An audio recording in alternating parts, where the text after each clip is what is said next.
Welcome back to this last session of the tutorial series, and in this session we are going to be looking at how to use templates to render your data. So of course you have seen how to manipulate your data, how to query your data, how to insert data, how to work with model. Now let's see how the data that we have created, the model that we have created, how we can link it up to the user interface so that the user interface can query the database and then display the results on the user interface end so that the user can see and then relate with the information. So let's go to our code now. Of course, we are still going to be using the same code that we have, so which is still the same thing. All you just need to do after you have stopped your code for some time and you are coming back, what you just need to do is just you should activate the virtual environment. You should not forget to activate the virtual environment. Let me just confirm to be sure that I am still in the same folder. Now that I've confirmed that I'm still in the same folder, what I just need to do is just do source vmv script and I go the way of activate. And you can see that the terminal has changed, showing and confirming to me that the virtual environment has been activated. So now that the virtual environment has been activated, we then go, of course, don't forget that we are working on the student management application, which is under the project coding school. So of course you have seen how to work with static files, your HTML, your CSS, which we have looked at previously. So what you just need to do is under the student management application, just create a template. Of course, Django automatically will know that anything you put inside the template folder is automatically a static file. So just create a template, and because we are going to be having several, because you might possibly be having several applications, so you should not just leave it as templates. Of course, you should now give a description of, okay, this template is not just a template, of course, because now I can create another. Let's say for example, inside this template I have index.html, which is the default page for every HTML page, which is the default home page for every HTML website or every website. Now let's say I have this index.html. I create another application under the same project and I have index.html inside the template. Then I can mix it up and be thinking, okay, which one is the right index, which one do I want to use. So it's always good and it's always better. So let me just delete this, just move this to recycle bin.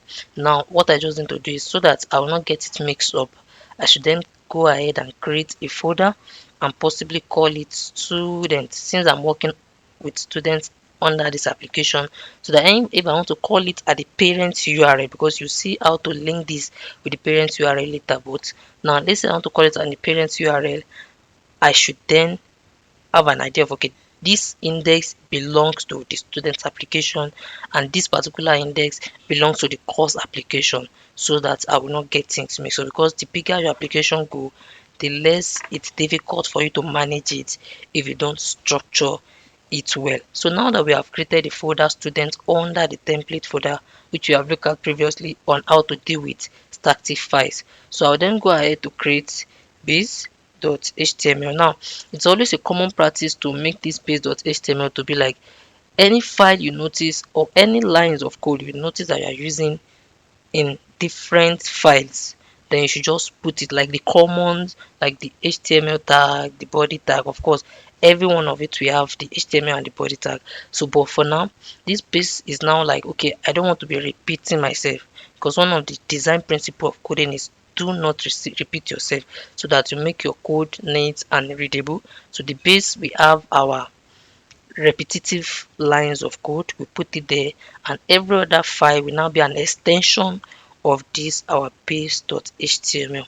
So we then go ahead and create my index page, index.html, which will be like the students list page.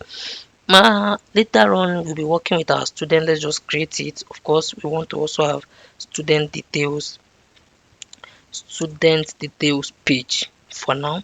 So let's start with our base, which is the file that has the repetitive line of code, like the lines of code that we definitely need inside the index.html file, and the lines of code that we're also going to be needing inside the student details file.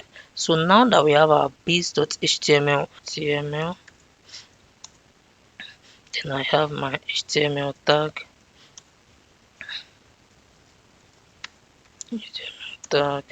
and I then inside the HTML tag I have the head, header. Now inside the header, let's have some meta character set of UTF-8, UTF-8, and I also have the meta for name. Of course, this is very important. Now in this tag, let's do some dynamic template literal, which is okay. For the home page, we expect the title to be different from the title of the student details page. So now, in order to add dynamic value to your HTML file in Django, you use this template literal with the curly braces. So for this now, I will then have a percentage. Now I will define this block as a block. Now I'll define this as a title, so you will see the usage later. So once you have defined a block, always remember to end that block. It is the working principle of Django. So we end the block title. So now let's now come to our body. Let's now come to our body, and I close this body tag. And of course, then I didn't define a block, another block for the content. So notice that I call this the first block title. I call the first block title, and this second block I'm calling it content. So it will definitely reflect when I am extending this particular base.html. So it is very important for you to pay attention, because if you use content here and when you are extending it, you are using body, because you are actually working with the body, it will not work. So you should pay attention to the name that you give the block, as that is what you'll be using to extend it when it is time for you to extend. You are going to be seeing everything in action. So don't forget that when you create a block, you should always remember to end the block. So now that we have, now look at it now that okay, all these files I've created here, all these lines of code, I don't need to now be repeating it again. So that is why we have our base.html. So now let's come to the index page. Now the index page is now our home page, So what you just need to do as a convention in Django is that we now extend this. We extend, okay. Now we extend. Don't forget that we have templates. Under the templates we have students. So what are we extending? We're actually extending students and base.html, which is under students, or which is a file inside the folder students. So we then go the way of students backslash page.html. So I think this is not needed. Of course, this is not needed. Now, so automatically now, this will now be an extension of what you have inside base.html. So okay, now that we have created that, now let's now create another block. Of course, let's now create the block title. Don't forget that in here we define a block. After when this base.html is extended, we are going to be having a block title, and when we are extending this same base.html, we are going to be having another block content, so which is dynamic, or which is changing for each for the particular file. So we then go the way of block title, and don't forget that when you create a block, or when you add a block that you want to add, you should remember to always end the block. You always remember to, that means anything you put inside this block, because this file is an extension of base.html, so anything you put inside this title block is what will be reflecting, is what will be reflected here. So it will reflect here. So anything you put inside this title block, it is what you are going to be having here. Don't forget that this your index.html is an extension of base.html. So let's just do, for now, of course, what I want us to do is have a list of the students that we have in our database. So what I just need to do is just say all, let's say 28 for now, or 28 students. We are going to be counting the number of students dynamically. That means if you have 28 students in the database, it will say all 28 students. If you have 40 students in the database, it will say all 40 students. So for now, we are going to be working on generating this dynamically later, but for now, let's just still leave it as all 28 students. So we then go the way of, so don't forget that we have two blocks inside this base.html, which is the first one is title and the second one is content. So the second one now is content, so we then go the way of blog content, and we will then remember to always end your block. You should always remember to end your block. So I will then say, let me just display it as a table. Of course, let's see this in action. Let's see this is the content. This is the content, and I remember to save. Now take note of something here. Of course, we will come back and generate this value from, or add it from the database, but let's just take it one step at a time. So now that you have added your index.html now, which is the template or which is the static file, you should now come to your views. This is where you will be adding your views. So what you just need to do is come here and then say define, which is the function, define the function index, and the function will be taking requests, and inside this function, for now, let us just return a render. Let us just return render. Don't forget that render is coming from Django.shortcut. So let us just render. Of course, we are passing request because this request is just what we are getting from our database, so that it will be accessible to the our template or our static file, so that we'll be able to display it to the user. So this request we then take the static file, which is inside template automatically by default, and inside template we have students slash index.html.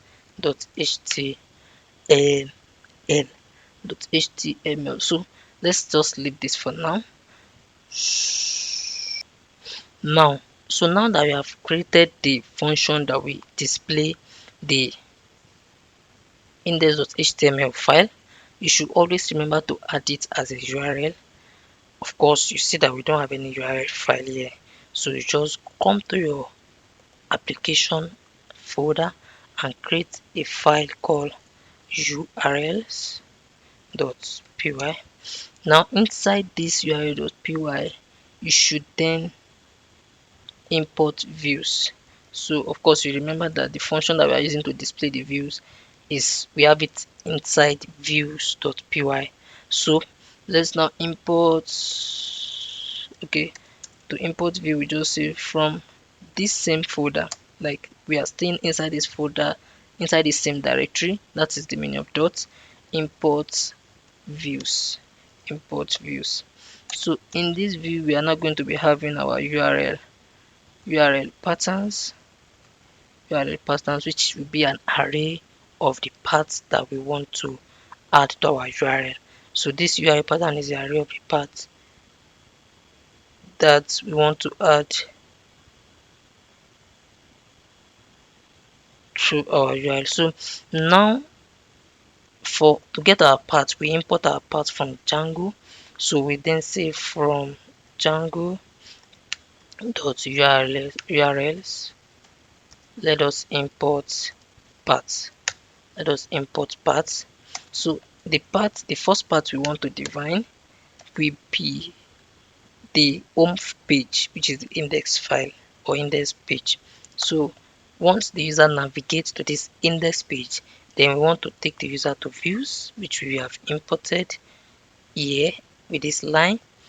So we then take the user to views and we go the index page. Don't forget that inside view we have the function called index, and that is what we have here. So inside views we have a function called index. Of course, for easy navigation or for you to navigate to your page easily, you can just give your it's a standard practice or standard convention for you to always give your URL or path a name so that it will be easy for you to navigate from that URL to that particular from a particular URL to this particular one that we are working on.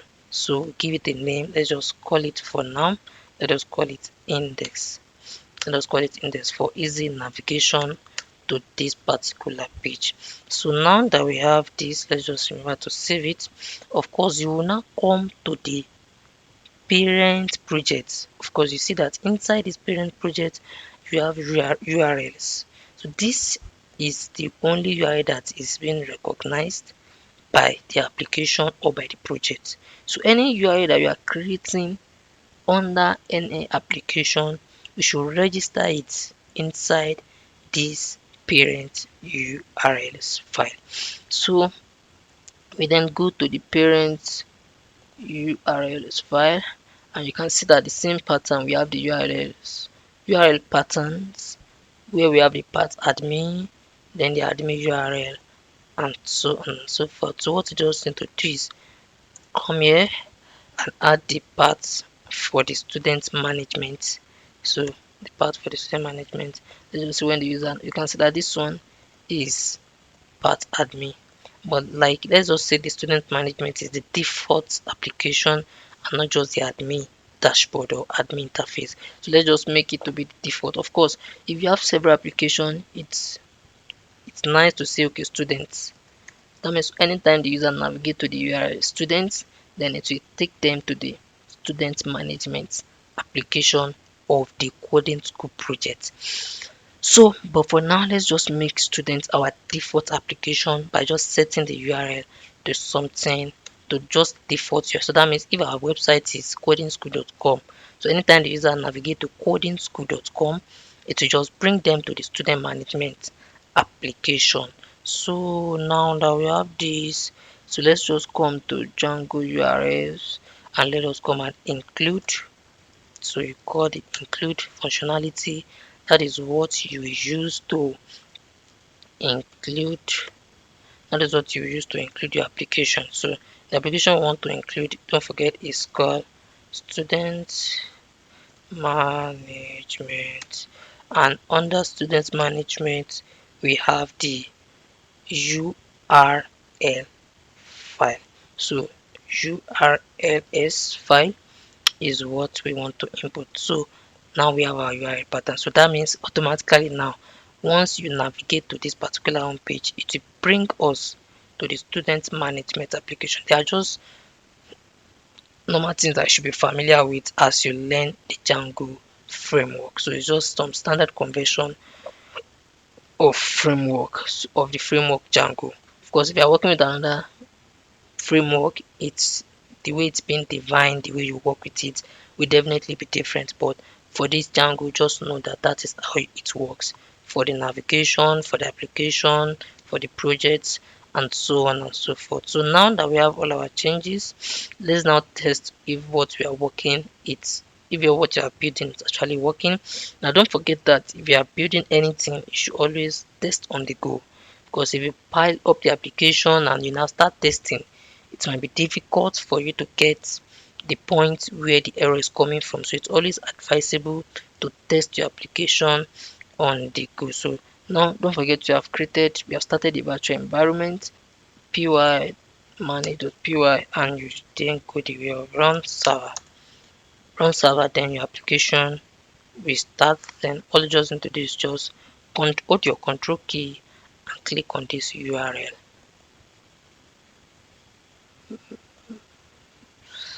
Of course, so you can see now that we have our title page. The title page, this is it here.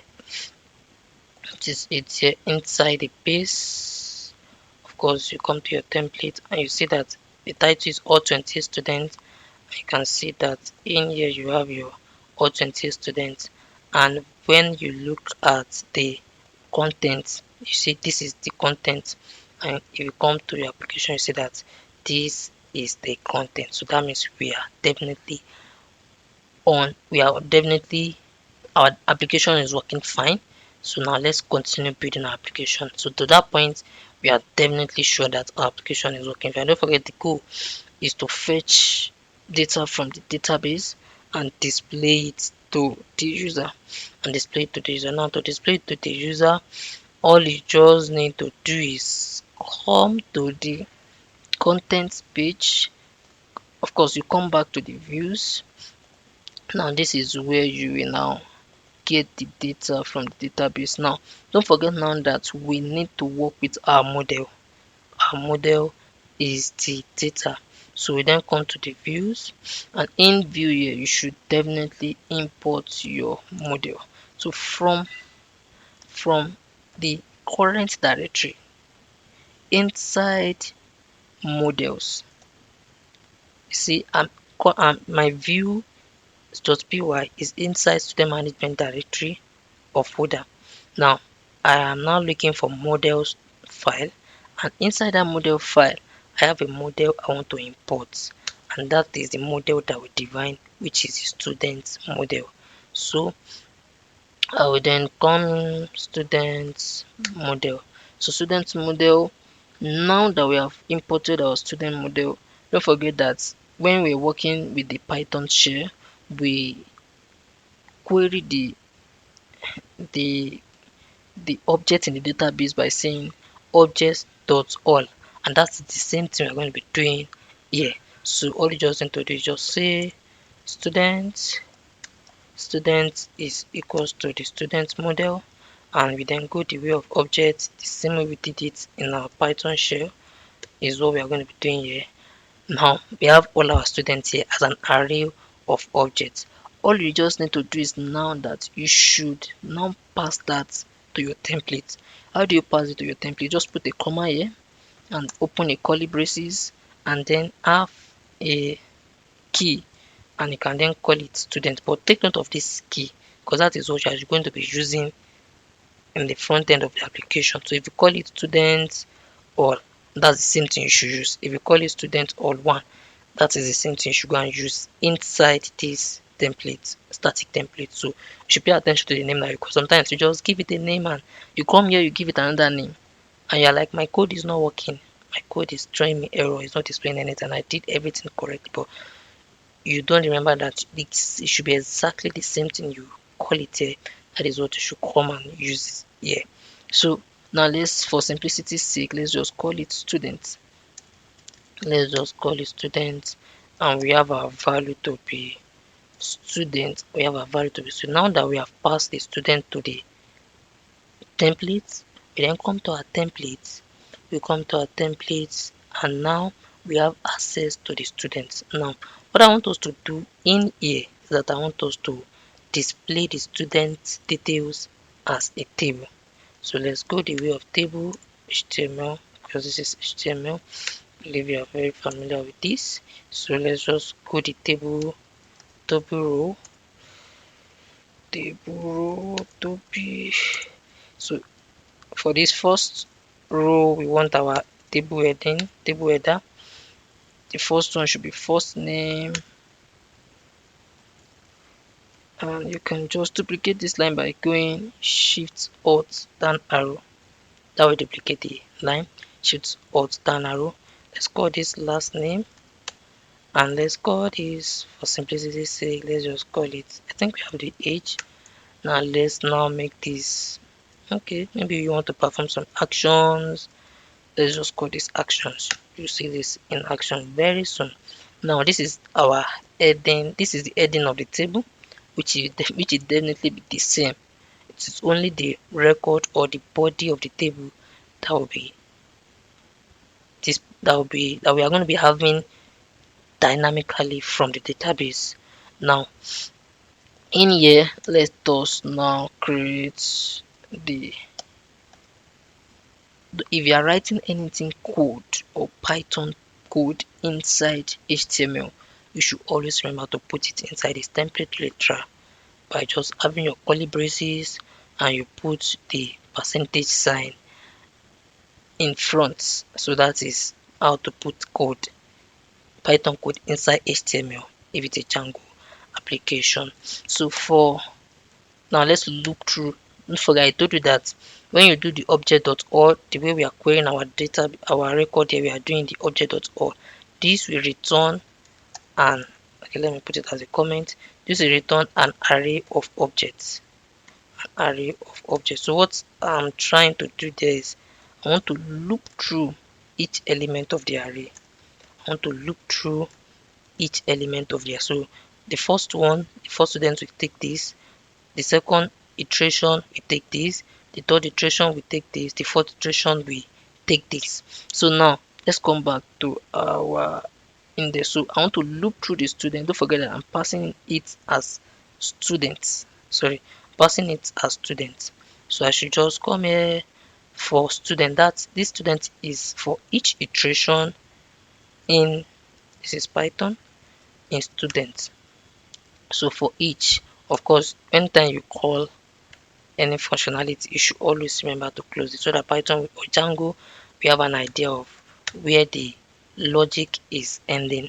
So I then come here and for each iteration, I want to call a row, a table row, and table row will be, each table row we have a table data, each row we have a table data, and inside here I'm going to be having a double curly braces, and for each iteration I'm going to be having, of course you know that for each row, the each row we now have, the first row we have first name, last name, age, emails, phone is registered, date join. So here under the first column I want to have my first name, and don't forget the way my model was defined, I have first underscore name.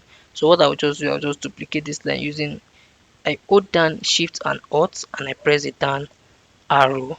So and I have the last name here, I have the last name, and I also have the age, and of course I have my action. So I'll just leave this action blank. This is what we are going to be using to navigate to the details page. So let me just give it view. Of course we will be using that later. So let's save it and see it in action. So you come back to your HTML page and refresh, and you can see now. So I try to zoom in our HTML page. Now you can see now that we have it all displayed, the first name, the last name, which is the heading, and you can see that the record was all generated from the database. Like when we checked the database earlier, this was the same set of record that we have. So that is that. For you can see that we have been able to get data from the database now successfully. So on the last note now, let us now work with the details page, so that when I click on the view Jim Doe, it takes me to the details page of Jim Doe. And when I click on John Dim, when I click on view, it takes me to the details data model. Now let's just come to our view now. Of course we want to define another. Of course don't forget, when we look at this place, you see that all 28 students, let us get the number of students that we have in the database, so that we, instead of us to say all 28 students, now we can see that we have 2 students. So you should say all 2 students. So let's see how that work, and let's see that in action. So what you just need to do is just come here. Of course this is not needed again, and we then go total students. Of course, you can call it anything you like, but make sure that your variable name, they are always very descriptive so that we are going through your code, you have an idea of what you are doing. So what you just need to do, just say student, which is what you have here. To query all the students, just call a function called count. So you count the number of students that you have inside this array. Don't forget, this will return a query array, which is an array of objects, and it will attach it to students. So we are leveraging on the student that we have gotten from the database, and we are just counting the number of elements in that array. So what you now need to do is, now that you have the student, just pass it down to your template by putting it inside this curly braces. So just say comma, and you have your total students, and you then attach this to total total students. So we are passing this total student now to our template. So what you now need to do is come to your index.html, and don't forget that this is where you have your title. This is where you have your title. So the same thing you are doing here is what you'll be doing. Just have your double curly braces. Notice that when we want to pass a variable, or a variable, we are using double curly braces. But when we want to write logic, we are using curly braces and percentage. So you should pay attention to that. If you want to write logic like for loop, you want to write logic like do while, you want to write logic like, maybe you want to write an array, you want to start a block, you want to create a block, you should use the curly braces and percentage. But if you want to write a variable inside the HTML template in Django, you should use the double curly braces. So now in here, we want to just display a particular variable. We are not writing the logic. So that means you are going to use a double curly braces. And anytime you open the double curly braces, remember to close it. So all you just need to do is just call, what did we call it? Total students. Of course, it should be the same. It should be the same. Imagine if you look in here, if I say total students, plural, I should not come here and say total students. It will not work. Let's see. It will definitely not work. So if you refresh now, you see that we only have all students. It's telling me that okay, I'm supposed to display something here, but what I have here is currently empty. So what you just need to do is just come in here and add your correction, which is to make sure it is the same spelling with what you have here. So if you save it now, you see that we are going to be having all two students, because currently we have two records inside our database. So now that we have that, let us now come in here to our views, and let us define a function to display the student details.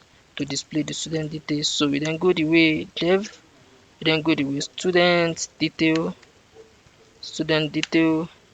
and of course this is a details page whereby you are expecting, as part of the parameter of the URL, you are expecting the ID of that particular student. Like for example, when the user click on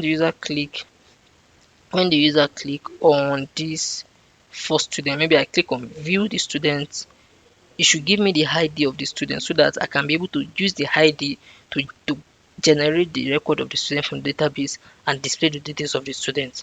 And the same thing, when I click on this, it should give me the ID of the student so that I can use that ID to generate the details of the students in the database and attach it to the user interface, or to the website, or to the front end, anything you might call it. So now in here, what we need to do is that we should not just pass request, we should also attach the name. Of course, let's paint this for now. Let me just comment it out, and I just come in here, and of course you definitely know that I want to use this last view to navigate the user to the details page. So let me just make this an a tag. Let me just make this an a tag. So let me just call this view, and in this view we are going to be having the href, which is the link.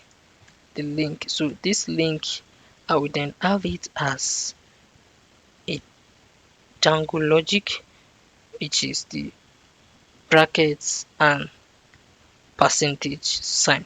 So in here I am going to be having URL, and the URL I want to navigate to is that I want to navigate to the student details. So you see the student details when I name it later. So student detail, and apart from navigating to that student details, I want to also pass a parameter to it, and the parameter I want to pass to it is the ID of this particular student, or the current current iteration. So what I just need to do is just call the ID of that student, which is or this current iteration.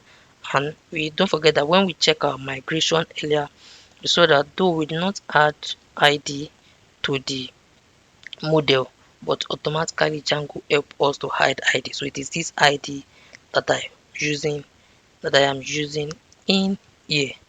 No, sorry, I am using in here. So dot ID. So when I let me now go to my URL and define the URL. So now that now I want to define the URL, so it will also be a path. It will also be a path, and I want a dynamic value. Of course, you see that this one is a constant value. Once you just come to the default page, you just take it to the home page. I want a dynamic value, which is the ID of the current of the record that the user click on. So all I just need to do is just use this less than and greater than sign, or anything you might call it, and I want a value called integer, and the name I want to attach to that integer variable that is being generated automatically is that I want the student. I want to call it student underscore ID. Take note of this name. It is this name that you should use when you are navigating, when you are, of course you see it in action here. So like if I uncomment this now and I'm expecting student underscore ID, I should not say ID here. It is wrong because inside here, inside when I'm defining the URL, I name the value of the dynamic variable I'm getting now. That means for this now, it will now be the URL will now be equals to the default. Let's our website is coding school, which is the default page.com. This will come to the index page, but when you now see /1, that is when this one will now be the student ID. Now let's say I want it to be /student/1. So instead of me to just say int student ID, I will then come here and say student. Of course I expect it to come to the slash, so you can see. So this will now go to student, which is a constant, then add a dynamic value of that is an integer, but in this case it is 1, and it can be 3 sometimes, depends on the ID of the record. It can be 10 another time, depending on the ID of the record. So now that I have that, I will then go. Okay, I don't want to just have student because we are building a very simple application for now. I will then go this. I believe you understand the concept now. I will then go views. I'll call my views again, and don't forget that the view function for the student details is, let me just say, return an empty string. So the student details function is what I want to use. Don't forget, for the first one I use the index function. Now for this one I want to use the student detail. I'll come in here and say the view is student detail, which is a function. Now you can then call it a name, give it a name, so that when you are navigating, it is easy for you to navigate. But I think I've gone ahead of myself by attaching a name, student detail. You can see here that I said the URL you should navigate to is student detail. That means the name I should give to that URL is student detail, which is what I used here. So it should be the same, otherwise it will not navigate or it will not call this function. So anytime you navigate to this URL, it will then call the functions student detail that is inside the views.py file. So I will just clean this for now. I believe you have gotten the illustration. So now let us now come and define our student details page. So inside our student details page, of course, we are passing the ID, not just ID now. We are passing it as we are passing it as student ID. You can see here, we are passing it as student ID. So you should use exactly this name. If you call it ID here, that is when you can come here and name it ID. But if you call it student ID, you should not go there and use ID, otherwise your code will not work. So come here and say student underscore ID and it should be the same. So that's why sometimes I prefer just copy and paste, so that I'll save myself the stress of having to troubleshoot. Because of course there are some programmers that have the strength to troubleshoot, but me, I prefer life to be very easy. So now I go the student way. Of course, don't forget that I already have the model student, which is coming from the models file. Then I will then go students. And I will go the instead of now using object.all, I will then use object.get. That means I want to get just one file, and the file I want to get is I want the ID field. Don't forget that it has ID field, it has first name field, it has last name field, and so on and so forth. So the field I want to use now is the ID field, because that is what the user is passing as one of the parameters of the URL. So I'll then say it should be equals to this particular student ID. So it will just look through all the record in the database, and anytime it's able to spot a particular element that has the same ID with the ID I'm passing as a parameter to this function, it will just pick that particular record and attach it to the student, just one. So it will not be an array of objects this time around, it will just be an object. So now that we have it, so I will then go the way of return render. So I want to render an HTML page now, and of course I'll pass the request. Then which page do I want to render? Don't forget that we have students slash, so I want to render the student details page. So I'll just student details. So then go HTML, and inside here, of course, let's see if it will navigate us to this student details page first. No. So let us go. Of course, we are going to be extending our base.html again. So let me just duplicate what I have here, and I go this way. I will then come here, just copy and paste to save time. So instead of me to say all 2 students or all 3 students or all 10 students, now I will then say the student first name. I'll then display the first name. Let me just say first name and first name and last, no, not and last name, first name, last name. So meaning if the student is John Doe, then I'll just display the John here and I'll display the Doe here. So of course we also have the content now. So I'll just copy this block to save time. Copy this block. And don't forget, when you open a block, you should always remember to end the block. So what I just do here is, of course, let's just see if it works first. Let me just say h1, and I close the h1 tag, heading 1, and I just say student details. So I told you that you should always test your code on the go. So I save this. When I save all this, I come back to my, I refresh. This is now a link, but for now we are not complicating issue with HTML, CSS. Let's just learn the logic. Later we will, of course, you learned how to beautify a page already, but let's see how things work and not just waste our time designing. So I click on view.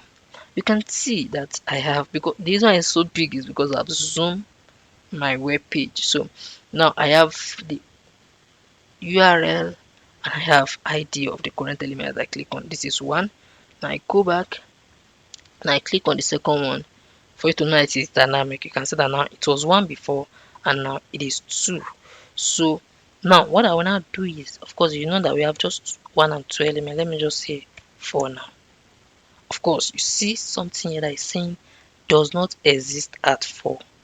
Of course, you can just read, but now what it's saying is I only have two elements or two records in the database, which is ID1, ID2, but now I am passing ID4 to the URL and it's now telling me that okay, I try to fetch the students, but I'm not seeing it.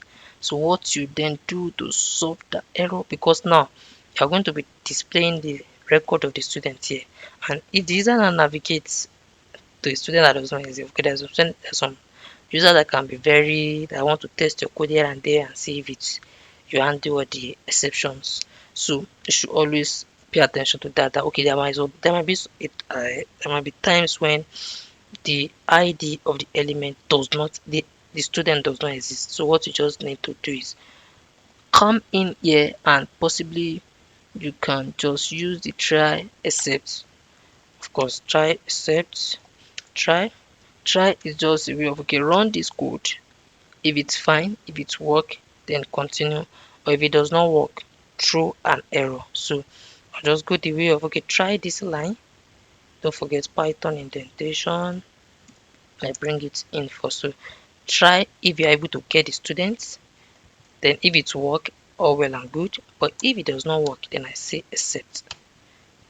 So meaning that if this line work, then it will just keep the except, but if it does not work, then come around the exception. So what I will just do in the exception is I'll raise 404 error, and to raise 404 error you need to come and import it from Django HTTP. I believe you are getting yourself familiar with some functionality of Django.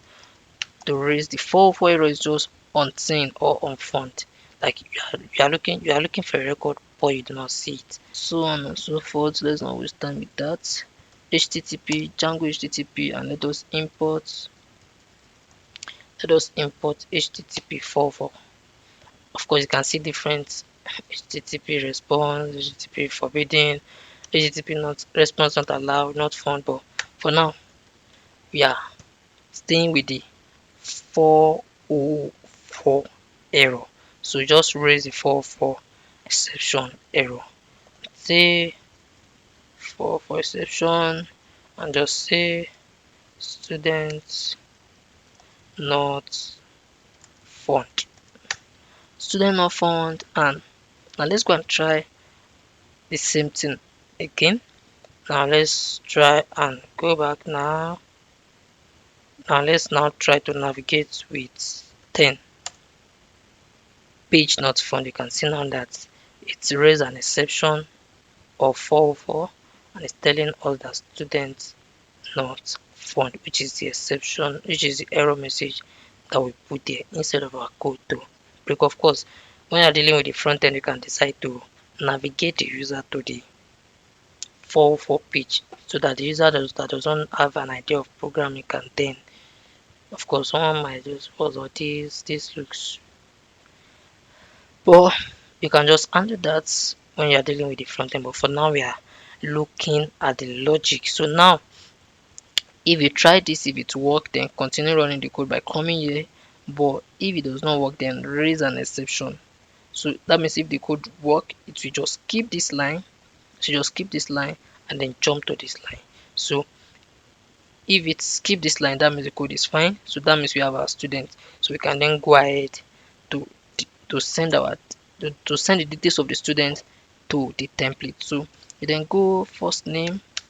Of course, you can just go first name, and the first name will be student. Don't forget that a student is an object for the particular ID, like the student with the ID that you are getting from the URL. So which is a particular object. This time around, this is not an array, it's an object. So which, and I told you, object is the collection of key value pairs. So key and value. So we go first name, and we also have the last name. Let's just pass everything we are going to be needing to the last name. Of course, you can see some IntelliSense in action. And I think we have age. We have age student dot h. And we also have, I think, is registered. Is registered. Take note of the fact that anything you are calling the key is what you should use in the front end.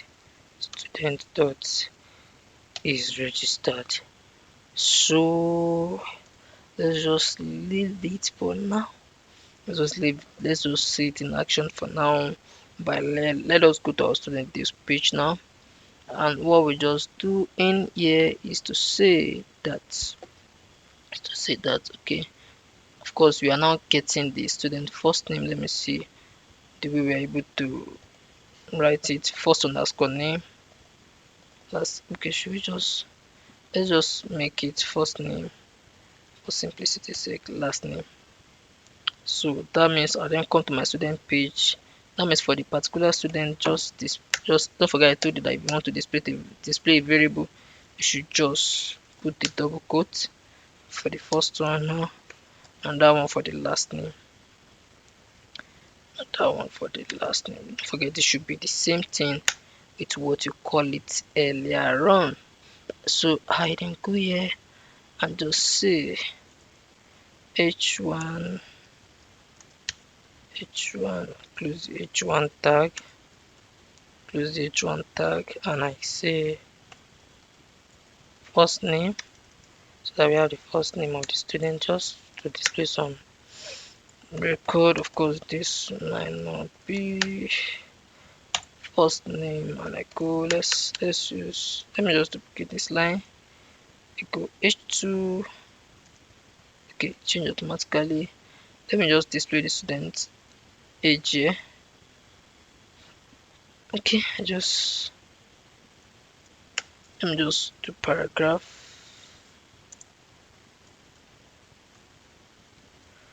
Let me just do paragraph, and I say is the age of the student is maybe 40 or 20 years old, and currently, so now let's use some, if it's registered, you say currently registered for the academic section, or currently unregistered for the academic section. Let's use some if else now. Now we want to write logic. If you want to just write a variable, just use double curly braces. But if you want to write logic, you have the curly braces and you have the percentage. So this is logic. So logic now, I want to use if is, don't forget in here you use it as is registered. So you should come here and say if is registered, which is what we are passing to this template. You just say registered, of course, and currently registered. For simply, let me just have it in a separate line.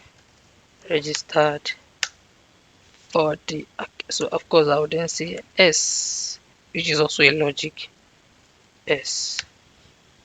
That means if this is not true, if this is true, display registered, and if this is not true, display unregistered. And don't forget, when you write logic, you should always end it. So then I then end my if, I then continue my statement. So it will display the first name and the last name, and I'll say is 40 years old, 20 years old, and currently if it's registered is true, is currently registered. If his register is false, it's currently unregistered. So I will then go for the academic year. So let's see that in action first. So now that we have that, we refresh. All two students, the two students are here. We then click. Now you can see now I have John Doe, which is the first name and last name. You can see that in the title we have the name of the student, and we can see that he's 40 years old. This is a dynamic content and currently unregistered because it's registered for this particular user is false for the academic year. So if I go back and I click on view the second one, you can see now that we have the name generated dynamically with the same page, the first name, the last name, 20, and currently this one is registered because it's registered for this particular user is true. So then what I would then do in here for the last, just for a wrap, let's just navigate the user back to the home page. Let's just navigate the user back to the home page. Now say back to, let's just say go back to the student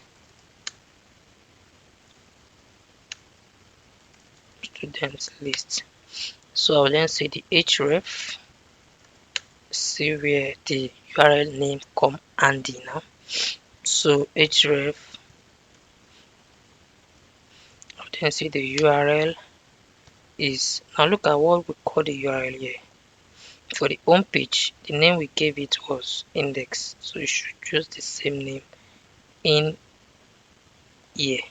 So the URL I want to navigate to is, of course this does not need me to pass any ID, so I'll just leave it like that. So if I save and I come back to refresh, you can see go back to student list. If I click back, it go back to the home page. I click on the students, I see the students, I go back to the home page, I click on the students, I go back to the home page. Now one last thing before we now close this tutorial, and that is the sorting of elements in a particular order. Sorting your elements in a particular order. Now you can see inside here, this is where we are getting our students. Let's say you have like 1000 students. Okay, inside it is where we are getting our students. Let's say you have 1000 students, and okay, you want to just navigate them according to their first name alphabetically, or you want to sort them according to their first name alphabetically. And what you just need to do is just add the function here and say that order by the first name. Don't forget it should tally with the name of the model. So if I save it now and I refresh, of course you don't see any change because this is I and this is O. So let's say I want to do it in descending order. All I just need to do is come in here and change it to negative. So you put it in descending order. So if I refresh now, you can see now that it take the highest first followed by the lowest. So I can sort by any field, I can sort by the last name, I can sort by the age, I can sort by any, as long as the field exists here, I can sort by it. So, and if I want it in ascending order, that is the default. I will not put this minus or negative sign. But if I want it in descending order, then I'll put the negative sign in front of the feed that I'm using to sort it. That is it for the data model section of the Django tutorial series. Subsequently, we are going to be looking at the admin interface that comes shipped with Django framework.